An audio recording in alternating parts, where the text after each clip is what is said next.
Renungan Pagi Maranatha oleh Ellen G. White, 30 Mei 2026. Mari kita berdoa. Bapa kami yang di sorga, Allah pencipta langit dan bumi, laut dan segala isinya, Allah yang maha besar, maha kuasa, sumber segalanya, yang kami sembah selalu melalui anak-Mu yang tunggal, Yesus Kristus. Terpujilah Yesus, anak Allah yang maha tinggi, yang adalah roh kebenaran bagi kami. Pada pagi hari ini kami bersyukur boleh bangun dan berbakti, dan sebagaimana membaca dan mendengarkan nasihat firman-Mu, kiranya ini menjadi pertobatan bagi kami semua, agar tinggal dalam Yesus dan tidak tertipu oleh tipuan setan yang melanda umat-umat Tuhan. Beserta kami sepanjang perbaktian ini, kehendak-Mu yang jadi.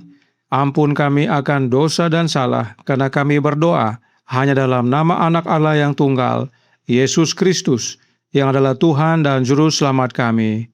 Amin. Renungan hari ini akan dibacakan oleh Saudara Farlen Lohonauman. Kepada Saudara Farlen, kami persilahkan. Terima kasih, selamat pagi. Bacaan renungan pagi kita hari ini, Sabtu 30 Mei 2026. Berjudul, Akibat Penglihatan Palsu.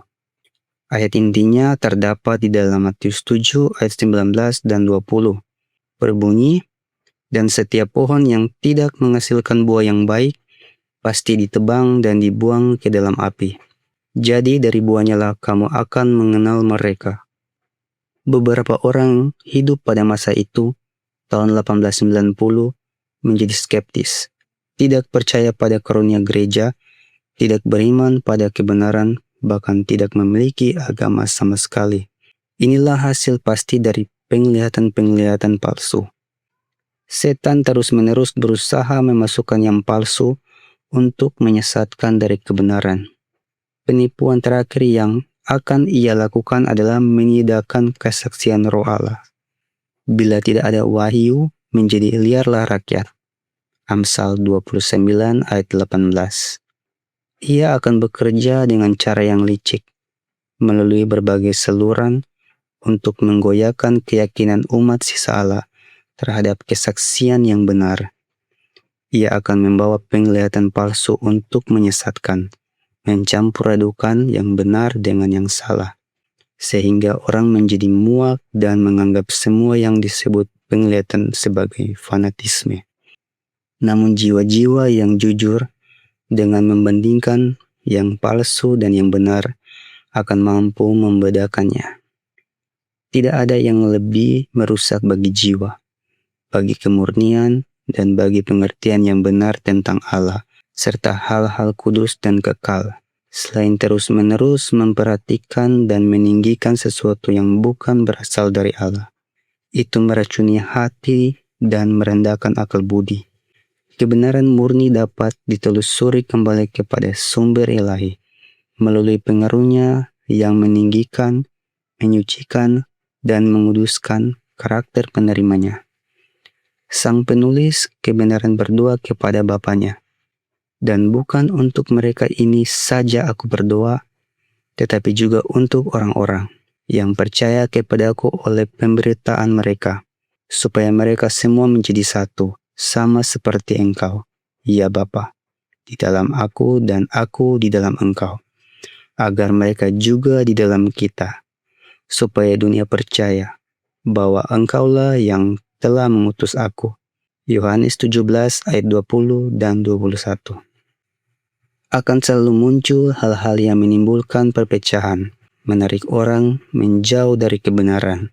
Sikap suka mempertanyakan, mengkritik, mencela, dan menghakimi orang lain bukanlah bukti kasih karunia Kristus di dalam hati. Itu tidak menghasilkan kesatuan. Pekerjaan semacam ini telah dilakukan di masa lalu oleh orang-orang yang mengaku memiliki terang besar, padahal mereka sendiri sedang tenggelam dalam dosa. Demikian bacaan renungan pagi kita. Terima kasih. Terima kasih atas penatalanan Saudara Farlen. Tuhan Yesus memberkati. Selamat pagi saudaraku dalam Tuhan. Selamat Sabat. Renungan pagi hari ini berkata dalam Maranatha halaman 158 paragraf 4. Penipuan terakhir yang akan ia lakukan, yaitu yang setan akan lakukan, adalah meniadakan kesaksian Roh Allah. Apakah yang Roh Nubuat maksudkan dengan meniadakan kesaksian Roh Allah?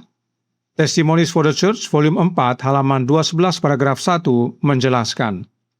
Rencana setan adalah melemahkan iman umat Allah terhadap kesaksian-kesaksian. Selanjutnya akan muncul skeptisisme mengenai poin-poin penting iman kita, pilar-pilar kedudukan kita, kemudian keraguan terhadap kitab suci, dan kemudian penurunan menuju kebinasaan. Ketika kesaksian-kesaksian yang pernah dipercaya diragukan dan ditinggalkan, setan tahu bahwa orang-orang yang tertipu tidak akan berhenti sampai di situ, dan ia, yaitu setan, melipat gandakan usahanya hingga ia melancarkan pemberontakan terbuka yang menjadi tak tersembuhkan dan berakhir dengan kehancuran. Nyonya White ada menuliskan buku-buku Roh Nubuat yang berjudul Testimonies for the Church yang terdiri dari volume 1 sampai dengan volume 9. Upaya setan adalah melemahkan iman umat-umat Allah terhadap buku Testimonies for the Church tersebut. Sebab ada akibat buruk jika umat-umat tidak percaya lagi kepada tulisan Roh Nubuat. Dikatakan dalam Testimonies for the Church volume 5 halaman 672 paragraf 1 berbunyi, ketika kesaksian-kesaksian yaitu Testimonies for the Church yang dulunya dipercaya mulai diragukan dan ditinggalkan, setan tahu bahwa orang-orang yang tertipu tidak akan berhenti sampai di situ, dan ia melipat gandakan usahanya hingga ia melancarkan pemberontakan terbuka kepada mereka yang menjadi tak tersembuhkan dan berujung kepada kehancuran. Bahkan dikatakan dalam buku yang sama, halaman 673 paragraf 2. Sebagian orang menyatakan bahwa kesaksian Saudari White tidak dapat diandalkan. Inilah yang diinginkan banyak orang yang belum ditahbiskan. Kesaksian teguran telah mengekang kesombongan dan keangkuhan mereka. Tetapi jika mereka berani, mereka akan melakukan hampir apapun demi mode dan kesombongan. Allah akan memberi semua orang kesempatan seperti itu untuk membuktikan diri dan mengembangkan karakter sejati mereka. Sebagaimana di sorga, Allah memberi kesempatan kepada setan untuk membuktikan karakternya. Demikian juga di dunia ini, melalui orang-orang yang tidak ditabiskan nyata karakter setan. Itu sebabnya renungan pagi hari ini berkata dalam Maranatha, halaman 158 paragraf 4. Ia, yaitu setan, akan bekerja dengan cara yang licik, melalui berbagai saluran, untuk menggoyahkan keyakinan umat sisa Allah terhadap kesaksian yang benar. Ia akan membawa penglihatan palsu untuk menyesatkan, mencampur adukan yang benar dengan yang salah, sehingga orang menjadi muak dan menganggap semua yang disebutkan penglihatan sebagai fanatisme.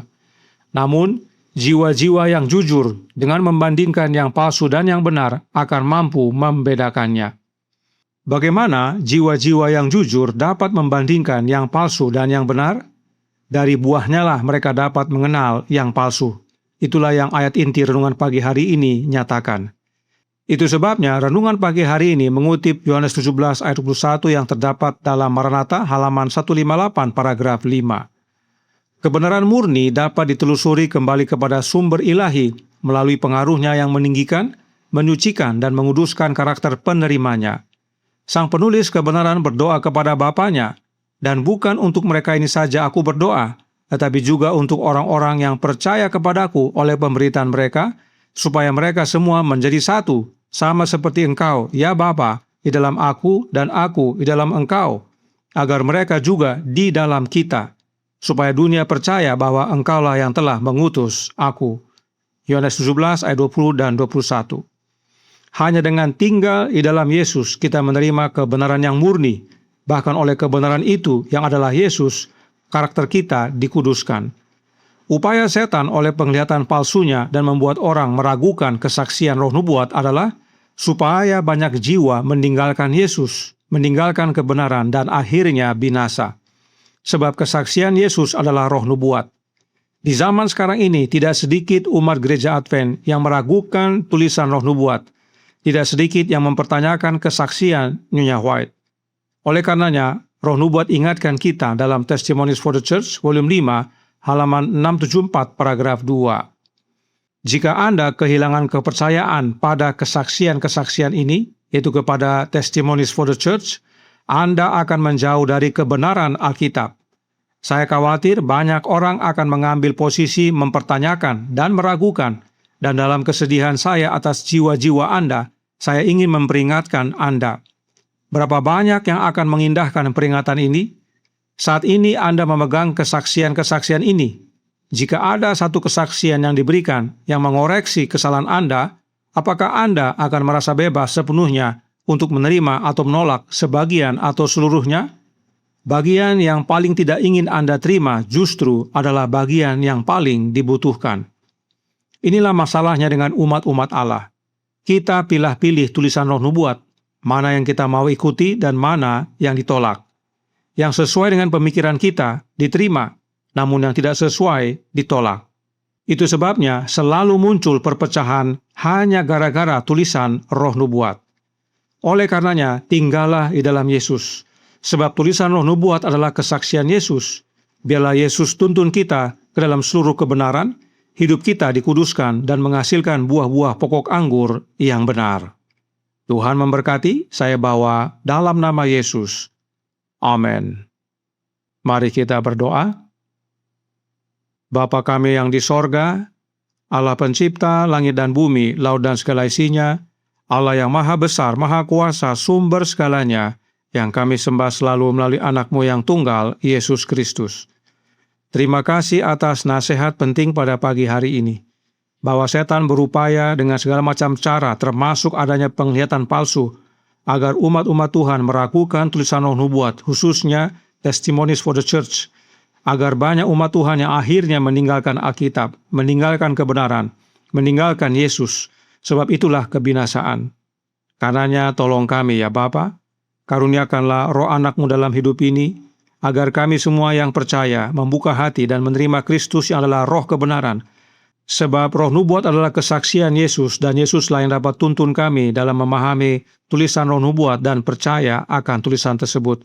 Sebab kesaksian-kesaksian itulah yang dapat menolong kami menerima kebenaran Alkitab, yang mana dapat mengubahkan kami dan bahkan menguduskan kami. Sebab kebenaran itu adalah Yesus. Beserta kami sepanjang hari ini kehendak-Mu yang jadi, ampun kami akan dosa dan salah, karena kami berdoa hanya dalam nama Anak Allah yang tunggal, Yesus Kristus, yang adalah Tuhan dan Juru Selamat kami. Amin.